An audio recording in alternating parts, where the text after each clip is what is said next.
Hello friends, आज मैं आपको एक कहानी सुनाने वाला हूँ। ये कहानी है गौतम बुद्ध की। गौतम कैसे बुद्ध बने। तो अब कहानी शुरू करते हैं।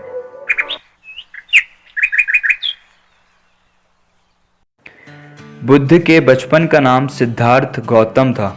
सिद्धार्थ के पिता एक विशाल साम्राज्य के राजा थे। जब सिद्धार्थ का जन्म हुआ तब राजा ने एक साधु को बुलाया। राजा ने साधु से अपने पुत्र के भविष्य के बारे में पूछा। साधु ने राजा से कहा कि तुम्हारा पुत्र तुम्हारे साम्राज्य को छोड़ के चले जाएगा और एक भिक्षु बन जाएगा। साधु की बातें सुन राजा बहुत दुखी हुआ। वो नहीं चाहता था कि उसका पुत्र एक भिक्षु या साधु बने। राजा ये चाहता था कि उसका पुत्र उसके साम्राज्य को संभाले तथा उसके वंश को आगे बढ़ाए। राजा अपने पुत्र के रहने के लिए एक ऐसा महल बनवाते हैं जिसमें उसे किसी भी प्रकार की कोई तकलीफ ना हो। राजा उसे हर दुख हर तकलीफ से दूर रखते हैं। सिद्धार्थ का बचपन आराम से गुजरता है। अब वो शादी के लायक हो जाता है। उसके पिता उसकी शादी बड़े धूमधाम से करते हैं। कुछ समय बाद सिद्धार्थ को पुत्र होता है। गौतम के पिता ने गौतम को कभी आम लोगों के बीच जाने ही नहीं दिया था। उसके मन में ये इच्छा हुई कि वो राज्य में घूमने के लिए जाएंगे। सिद्धार्थ ने सेनापति को बुलाया और राज्य में घूमने की इच्छा व्यक्त की और वो निकल पड़ा। जब गौतम राज्य में घूम रहे थे, उसने एक वृद्ध व्यक्ति को देखा और सेनापति से पूछा कि उस व्यक्ति को क्या हुआ है, उसके चेहरे में इतनी झुर्रियाँ क्यों हैं। सेनापति ने सिद्धार्थ को कहा कि वो एक वृद्ध व्यक्ति है और कुछ ही दिनों का मेहमान है। सेनापति की बातें गौतम को समझ में नहीं आई। थोड़ा आगे चलते ही सिद्धार्थ ने देखा एक इंसान बुरी तरह से तड़प रहा है। सिद्धार्थ ने सेनापति से पूछा कि यह ऐसी हालत में क्यों है।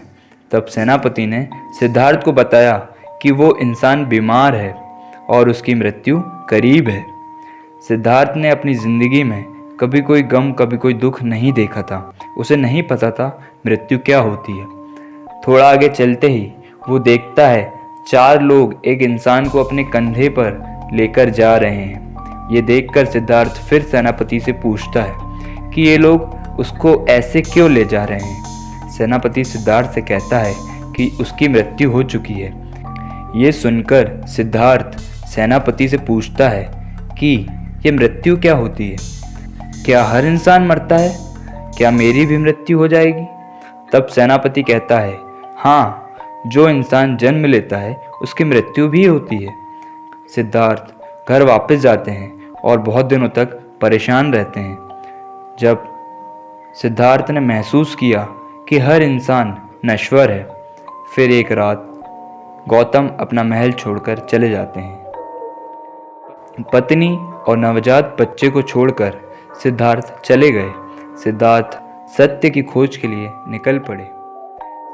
बहुत समय तक चलने के बाद वे चलते चलते एक नदी तक जा पहुँचे।